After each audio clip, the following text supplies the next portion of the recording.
गाड़ियां ठीक करने वाले मैकेनिक ने दुनिया के अमीर तरीन इन्वेस्टर्स को 1 अरब यूएस डॉलर्स का चूना लगा दिया, जो कि करीब 8,500 करोड़ रुपए बनते हैं। ये काम उसने अमेरिका जैसे मुल्क में रहकर खुल्लम खुल्ला करने की हिम्मत की।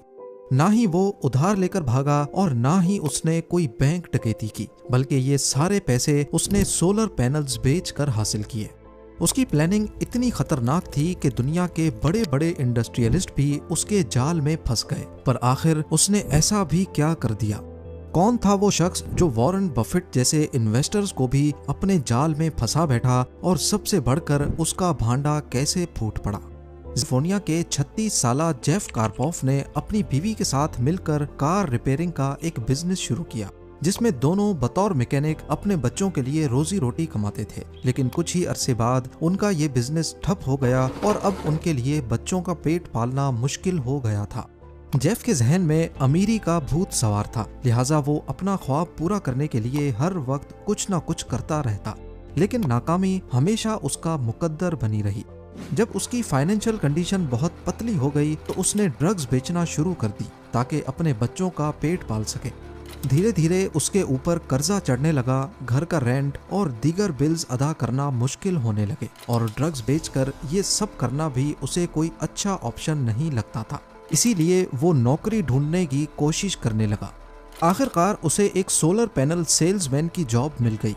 वो सोलर पैनल सेल करने के लिए दिन भर लोगों से मीटिंग्स करता, और इसी वजह से उसे लोगों का फीडबैक जानने का मौका मिलता रहता। कुछ ही अरसे के बाद उसने रियलाइज किया कि लोग सोलर पैनल्स खरीदने में इंटरेस्टेड तो हैं, लेकिन उनको खौफ है कि उनके सोलर पैनल्स कहीं चोरी ना हो जाएं। जेफ कार्पोफ इसी खौफ को खत्म करके बहुत सारा पैसा बना सकता था, क्योंकि अब उसे एक सॉलिड आइडिया मिल चुका था। उसने सोचा कि क्यों ना कुछ ऐसा किया जाए जिससे लोगों के सोलर पैनल्स महफूज बनाए जा सकें। अगर इन पैनल्स को किसी ट्रक या ट्रेलर पर फिक्स कर दिया जाए और दिन भर इस्तेमाल करने के बाद रात को उन ट्रक्स को महफूज मकाम पर पार्क कर दिया जाए, तो ये एक अच्छा ऑप्शन हो सकता है। प्लान तो बहुत अच्छा था, लेकिन एक मसला था कि जेफ कार्पोफ पढ़ा लिखा नहीं था, यानी इस प्लान को कैसे कामयाब बनाना है इसकी टेक्निकल नॉलेज उसके पास नहीं थी।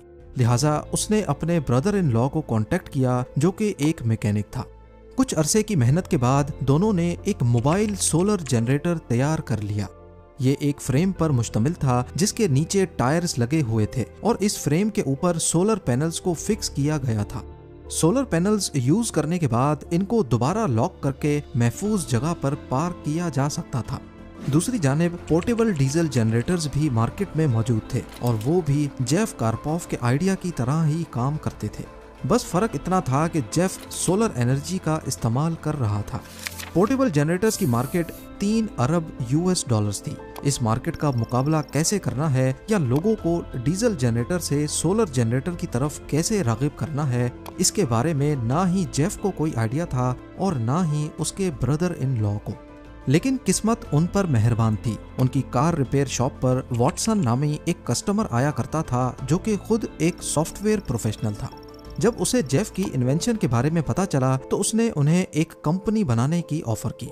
कंपनी का नाम डीसी सोलर रखा गया, और इसमें वॉटसन और उसकी टीम भी शामिल हो गई, जो कि मार्केटिंग का डिपार्टमेंट संभालने लगे। सबसे पहले आम पब्लिक को टारगेट करने के बजाय उन्होंने बड़ा काम करने का सोचा। उन्होंने सबसे पहले हॉलीवुड को टारगेट किया, क्योंकि उस वक्त मूवीज सेट पर डीजल जनरेटर्स इस्तेमाल किए जाते थे, जो कि बहुत शोर पैदा करते, और इस कंडीशन में डीसी सोलर कंपनी के मोबाइल सोलर जनरेटर्स एक अच्छा ऑप्शन हो सकते थे। उनका प्लान कामयाब हो रहा था, और कई बड़ी फिल्म्स के सेट पर इनके सोलर पैनल्स इस्तेमाल होने लगे। 2009 में मशहूर अमेरिकन एक्टर और फिल्म प्रोड्यूसर ने इन सोलर पैनल्स की तस्वीर अपने फेसबुक अकाउंट से भी शेयर की, और ये कंपनी के लिए एक बड़ी प्रमोशन थी। दूसरी जानिब जेफ मुख्तलिफ बिजनेसमैन से मिलने लगा और अपना एक नेटवर्क बनाने लगा। वो पब्लिक गैदरिंग में भी अपनी कंपनी के बारे में बताए बिना नहीं रहता था, और देखते ही देखते जेफ ने world famous law firm Nixon Peabody से हाथ मिला लिया। इस दौरान अमेरिकन कांग्रेस ने एक कानून पास किया जिसमें वैल्यू ऑफ इन्वेस्टमेंट पर टैक्स क्रेडिट को 3 गुना कर दिया गया, जिसका मतलब था कि जो भी कारोबार अपने लिए सोलर पैनल्स खरीदेगा उसे 30% पैसे वापस किए जाएंगे। यानी अगर कोई भी कंपनी सोलर टेक्नोलॉजी को खरीदने के लिए जितनी भी इन्वेस्टमेंट करेगी उसका 30% उसे हुकूमत अदा करेगी। ये कंपनीज के लिए डबल मुनाफा था। सोलर पैनल से वो बिजली की कॉस्ट भी बचा सकते थे और 30% हुकूमत से भी ले सकते थे। गवर्नमेंट की इस धमाकेदार ऑफर के साथ ही जेफ की कंपनी डीसी सोलर भी एक नया पैकेज मार्केट में ले आई, जिसमें कहा गया कि अब कोई भी कंपनी उनसे सोलर पैनल्स सिर्फ 30% एडवांस देकर खरीद सकती है और बाकी का 70% वो किस्तों में अदा कर सकते हैं। डीसी सोलर की ऑफर इतनी धमाकेदार थी कि कोई भी उसे मना नहीं कर सकता था, क्योंकि सपोज करें कि 1 लाख रुपए के सोलर पैनल्स हैं जिसका 30% यानी 30,000 रुपीज अदा करके डीसी सोलर से पैनल्स बुक करवाए जा सकते थे और वही 30% गवर्नमेंट उनको कैश बैक की सूरत में वापस करेगी। यानी बिना कोई पैसे खर्च किए लोग मोबाइल सोलर पैनल्स लगा सकते थे और बाकी का 70% उनको वैसे ही किस्तों में डीसी सोलर को देना था, जो वो बिजली का बिल बचाकर आसानी से जमा कर सकते थे। ये एक विन विन सिचुएशन थी। इसके चलते डीसी सोलर का नेटवर्क तेजी से बढ़ने लगा। 2011 में जेफ एक बेसबॉल मैच देखने के लिए स्टेडियम में मौजूद था जब अचानक उसको मैसेज मिला कि मशहूर पेंट कंपनी शेरविन विलियम्स ने 192 मोबाइल सोलर जनरेटर्स का ऑर्डर किया है। ये जेफ का सबसे बड़ा ऑर्डर था जिसकी कुल रकम $29 मिलियन थी। इसके अलावा एक अमेरिकन बैंक टैक्स रिडक्शन और जॉब क्रिएशन पर काम कर रहा था और वो डीसी सोलर के साथ मिलकर काम करने की ख्वाहिश रखता था। जेफ ने नकली डॉक्यूमेंट्स तैयार करवाए और फेक स्टैटिस्टिक्स के जरिए अमेरिकन बैंक को ये भरोसा दिलाया कि सोलर जनरेटर्स की डिमांड बहुत ज्यादा हो रही है, जिससे वो अमेरिकन बैंक को कन्विंस करने में कामयाब हो गया और वो अमेरिकन बैंक डीसी सोलर का पहला फाइनेंशियल पार्टनर बन गया। अमेरिकन बैंक का प्लान था कि वो अगले चंद सालों में डीसी सोलर से सोलर जनरेटर्स खरीदकर लोगों को लीज पे दिया करेंगे, जिससे लोगों पर टैक्स और इलेक्ट्रिसिटी बिल्स का दबाव कम होगा। यहाँ तक सब कुछ ठीक चल रहा था और इसमें कुछ भी एबनॉर्मल नहीं था, लेकिन यहाँ से आगे मामला बिगड़ना शुरू हो गया।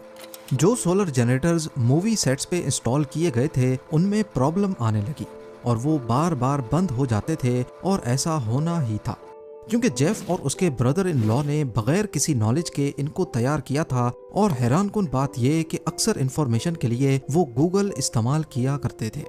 धीरे धीरे सभी सोलर जनरेटर मालिकान की तरफ से कंप्लेंट्स आने लगी और जब सोलर जनरेटर्स बंद हो जाते तो उन्हें फिर से डीजल जनरेटर्स का सहारा लेना पड़ता था।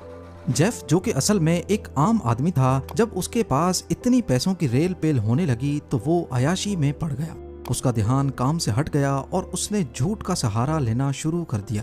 पेंट कंपनी शेरविन विलियम्स के पैनल्स की तैयारी भी जारी थी, लेकिन स्लो स्पीड की वजह से सिर्फ पहली रो वाले पैनल्स तैयार हुए थे और डेडलाइन गुजर चुकी थी। धोखा देने के लिए पिछले वाले पैनल्स को सिर्फ नट बोल्ट्स की मदद से जोड़ दिया गया, जबकि हकीकत में पिछली रो वाले पैनल्स काम नहीं कर रहे थे। लेकिन जेफ अपनी अयाशी में मसरूफ था। उसने एक नया घर और नई गाड़ी भी खरीद ली। जब लोगों को ऑर्डर्स टाइम पे नहीं मिलने लगे तो कोई भी कंपनी इन जनरेटर्स को 5 से 10 साल के लिए लीज पर लेने को तैयार नहीं थी और लंबी लंबी लीज के बगैर डीसी सोलर अपने पुराने इन्वेस्टर्स को रिटर्न्स और लीज पेमेंट्स अदा नहीं कर सकता था। लेकिन जेफ और उसकी टीम ने एक और प्लान बनाया। उन्होंने चुपके से एक नई स्कीम बनाई कि नए बायर्स की लीज पेमेंट को पुराने इन्वेस्टर्स को रिटर्न देने के लिए इस्तेमाल किया जाएगा और इसके अलावा वो खुद को एक सोलर कंपनी डिक्लेयर करते हुए सरकारी खजाने से भी टैक्स क्रेडिट की मद में मिलियंस ऑफ डॉलर्स ले रहे थे। यानी फेक डॉक्यूमेंट्स और डेटा के जरिए अमेरिकन अवाम के टैक्स का पैसा भी डीसी सोलर ही ले रहा था। अब बारी थी इस स्कीम को प्रैक्टिकल बनाने की। इसके लिए जेफ को नए इन्वेस्टर्स की तलाश थी ताकि नए इन्वेस्टर्स से पैसे लेकर पुराने वालों को दिए जा सके। वो हर इन्वेस्टर को फेक डेटा दिखाकर ये जाहिर करता कि जनरेटर्स बहुत ज्यादा तादाद में सेल हो रहे हैं और इस काम के लिए वो बिला वजह जनरेटर्स को एक जगह से दूसरी जगह भेजता ताकि इन्वेस्टर्स को लगे कि जनरेटर्स की डिमांड बहुत ज्यादा है और हर वक्त कोई न कोई डिलीवरी हो रही है। इस तरह इन्वेस्टर्स इस काम को प्रॉफिटेबल समझते हुए इसमें इन्वेस्ट करने को तैयार हो जाते। ऐसी हरकतें करके जेफ ने शेल कंपनी को भी धोखा दिया और उनसे $76 मिलियन हड़प लिए। 2014 में IRS इंटरनल रेवेन्यू सर्विस ने कंपनी की जांच पड़ताल की कोशिश की तो DC सोलर के लीगल रिप्रेजेंटेटिव ने हर तरह से IRS को मुतमईन किया और DC सोलर को बचा लिया। पूरी की पूरी कंपनी इन्वेस्टर्स को मुतमईन करने के लिए स्कैमर बन चुकी थी। असल में जनरेटर सेल ही नहीं हो रहे थे और पब्लिक से कैश कंपनी में आ नहीं रहा था, लेकिन इन्वेस्टर से पैसे लगातार लिए जा रहे थे। जेफ को मजीद बड़े इन्वेस्टर्स की तलाश थी। उसकी खुशकिस्मती थी कि वैली नेशनल बैंक $76 मिलियन का सोलर इक्विपमेंट खरीदना चाहती थी और उन्होंने ऐसी कंपनीज की लिस्ट मंगवा रखी थी जो लीज या रेंट पर सोलर जनरेटर्स प्रोवाइड करती हैं। उस लिस्ट में DC सोलर कंपनी का भी नाम था, जिसके बारे में लिखा था कि वो अपने 80% जनरेटर्स रेंट आउट करते हैं, जबकि हकीकत में ये नंबर सिर्फ 5% ही था। वैली नेशनल बैंक भी इस धोखे का शिकार हो गया। इसी तरह जेफ कार्पोफ ने मशहूर इंश्योरेंस कंपनी गाइको को भी अपने चुंगल में फंसा लिया। ये कंपनी बर्कशायर हाथवे की ही एक ब्रांच है, जिसके मालिक दुनिया के अमीर तरीन लोगों की फहरिस्त में शुमार होते हैं, वॉरेन बफेट। लेकिन यहाँ सवाल पैदा होता है कि इतनी बड़ी कंपनी धोखे में आ कैसे गई। इसके लिए भी जेफ ने बड़ी चालाकी से काम लिया। उसने अमेरिका की बड़ी टेलीकम्युनिकेशन कंपनी T-Mobile के एक एम्प्लॉय को रिश्वत देकर उससे एक फेक डॉक्यूमेंट साइन करवाया, जिसमें यह कहा गया था कि T-Mobile DC सोलर से अगले 10 सालों के लिए 1000 जनरेटर्स लीज पर ले रही है और जब आपके पोर्टफोलियो में T-Mobile जैसी कंपनीज हों तो बाकी कंपनीज के लिए ट्रस्ट करना आसान हो जाता है। गाइको ने भी 3 साल का एग्रीमेंट साइन कर लिया, जिसमें 8000 जनरेटर्स खरीदे जाने थे और इसकी कॉस्ट $1.2 बिलियन थी। इस डील से शुरू में गाइको को भी फायदा हुआ क्योंकि वो 30% यानी $377 मिलियन का टैक्स बचा रहे थे, लेकिन असल में उनका पैसा पुराने इन्वेस्टर्स को रिटर्न और लीज पेमेंट्स देने के लिए इस्तेमाल हो रहा था। जबकि इस वक्त जेफ की अयाशी अपने उरूज पर थी। उसने बेशुमार विलास, 100 से ज्यादा गाड़ियां और प्राइवेट जेट भी खरीद लिया था। अब DC सोलर का नाम नेस्कार में भी पहुंच चुका था। DC सोलर की स्पॉन्सरशिप भी कार्स पर नजर आने लगी, यानी कोई भी जेफ को रोक नहीं पा रहा था। लेकिन अब कुदरत ने जेफ की रस्सी टाइट करना शुरू कर दी। DC सोलर के ही एक एम्प्लॉय ने कंपनी का पोल खोल दिया, जिससे सिक्योरिटी एक्सचेंज कमीशन और फेडरल ब्यूरो ऑफ इन्वेस्टिगेशन ने मामले की इन्वेस्टिगेशन शुरू कर दी और फ्रॉड्स साबित होने पर जेफ को गिरफ्तार कर लिया गया। इन्वेस्टिगेशन में मालूम पड़ा कि जेफ कार्पोफ सोलर जनरेटर्स बेचने की आड़ में पॉन्जी स्कीम चला रहा था, यानी नए इन्वेस्टर से पैसे लेकर पुराने वालों को दे रहा था। और इस किस्म की पॉन्जी स्कीम्स सिर्फ शुरू के ही कुछ सालों तक चलती हैं, लेकिन जैसे ही नए इन्वेस्टर्स आना कम हो जाते हैं तब असल मसला शुरू होता है। इस कंडीशन में कंपनी रातों रात भाग जाती है या फिर कंपनी के मालिकान पकड़े जाते हैं। जेफ कार्पोफ ने अमेरिका जैसे मुल्क में रहते हुए बड़ी बड़ी कंपनीज के साथ बिलियन डॉलर्स की पॉन्जी स्कीम चलाई। उन्होंने टोटल 17,000 सोलर जनरेटर्स बनाए थे, लेकिन सिर्फ कागजों में, और इन्वेस्टर्स को जाली GPS ट्रैकर दिखाए जाते थे कि देखें हमारे इतने सोलर जनरेटर्स मार्केट में चल रहे हैं। जबकि इन्वेस्टिगेशन में मालूम पड़ा कि वो GPS ट्रैकर्स असल में जनरेटर्स पर नहीं बल्कि मुख्तलिफ लोकेशंस पर जमीन में दफनाए गए थे। 9 नवंबर 2021 जेफ कार्पोफ को 30 साल की सजा सुनाकर जेल भेज दिया गया।